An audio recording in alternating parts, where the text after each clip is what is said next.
A short point-and-click adventure with an interesting concept and a few minor problems.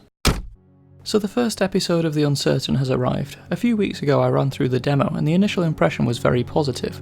Now that I've had a chance to complete the game, I still think it's very good, but I did find a number of small problems which occur often enough to make them worth mentioning. The game itself is a fully 3D point-and-click adventure with fixed camera views.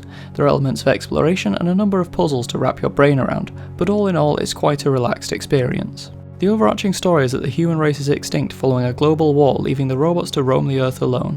The robots have begun to run the planet themselves and have learnt to develop their own upgrades, resulting in them steadily becoming more human.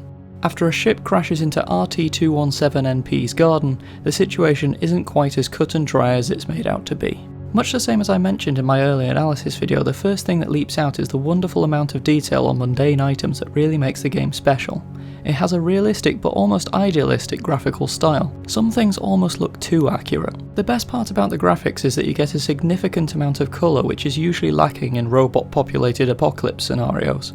You get to travel through a good variety of environments which can either be standard metallic enclosed rooms, or the vast open environments complete with animals and foliage. This also makes for some excellent cutscenes with panning shots showing a world which is very much familiar, with birds fluttering away and the remnants of a human civilization sitting motionless or stripped of all the useful items by scrap collecting robots. Control-wise it's very simple. It's almost entirely done with the mouse, and when you scroll over items you have 4 choices to interact. You can also move around the environments using WASD keys and even a sprint button, not that it makes you a great deal faster. Just like in your standard point-and-click games, the majority of your time is looking at random items just to see how your character describes or interprets them, and this is a major component of the main character as he doesn't understand the purpose of a lot of the objects, or misinterprets the use entirely. There are also numerous references and Easter eggs to do with various game and film franchises such as Half-Life, Portal, Dishonored, and there's even a Jason Voorhees mask just lying around, so keep your eyes peeled. And you can't interact with all of them, but it's nice to have something to watch out for.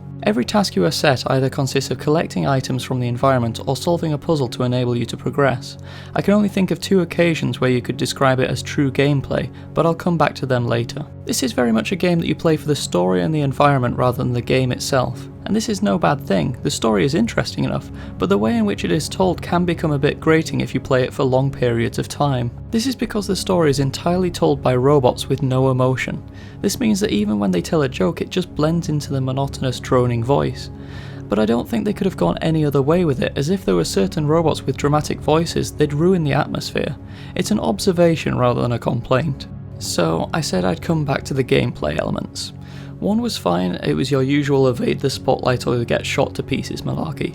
But the one which is questionable is the one where you control the movement on an aero car, except it's still on rails. The reason I say that it's questionable is because compared to the rest of the game it just felt like it was unfinished, as the car regularly clips through the ground and the collisions are so half-assed that it just looks awful. I honestly think that in its current state this scene has such a negative impact on the game that it would have been better if they'd just cut it out. But there's also a few other bits and bobs here and there which started to narc me eventually, such as the subtitles which weren't always consistent with what the characters were saying.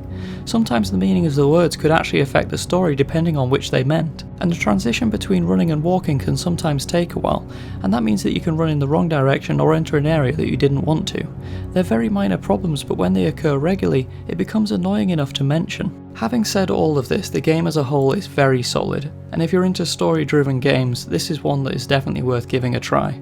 But like many other point-and-click titles, it's relatively short, and the wait for the next episode could be enough to put you off. This episode took me 3 hours to complete in total, and there isn't really any reason to replay it other than to pick up 1 or 2 achievements that you missed the first time around, if you can be bothered. The wait for the next one is apparently going to be a few months, so it's possibly worth waiting for the full story to come out. Fortunately, I managed to pick it up slightly cheaper from the Humble store, as I don't think this is worth the full price they're charging on Steam. It's definitely not one to pick up if you're looking for value for money.